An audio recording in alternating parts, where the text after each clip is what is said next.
The past 10 years have been full of highs and lows here in Acadiana. We round out our decade in review with the top stories from each year.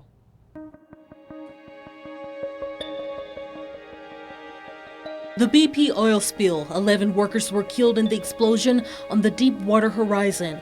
200 millions of gallons of oil spilled into the Gulf in what is considered to be one of the largest environmental disasters in American history. The Trinity 2 tragedy. 10 offshore workers were left out in the middle of the Gulf of Mexico during Tropical Storm Nate. After floating in the Gulf for 4 days, the men were rescued. 2 of the workers from New Iberia didn't make it. The summer months brought the community together over the disappearance and murder of Mickey Shunick. 2.5 months of searching came to a close with the killer's confession. A kidnapping with an ending no one expected. 29-year-old Bethany Arsenault was kidnapped by her ex-boyfriend. After days of searching, Arsenault's family would discover them in an abandoned home, rescuing her and killing her captor.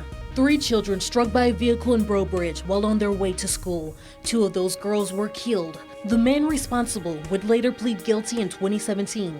The shooting at the Grand, a national tragedy that resulted in the deaths of Macy Bro and Jillian Johnson, 2 women whose lives would bring the community together with a common purpose: to remain Lafayette strong. The historic flood. Some areas of Louisiana saw up to 20 inches of rain. Rivers crested, levees broke. In total, 13 people were killed and nearly 92,000 homes flooded. The death of Corporal Michael Middlebrook. The Lafayette officer was killed in the line of duty. Middlebrook was described as a man who went beyond the badge, and Acadiana showed up to pay their respects when he was laid to rest. A Vermilion Parish school teacher arrested as KATC cameras rolled. It started when Deja Hargrave was asked to leave a meeting when voicing her concerns about teacher pay.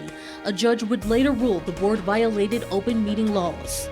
A story spanning decades. This year, KATC published the names of 36 priests with credible accusations of sexual abuse involving children.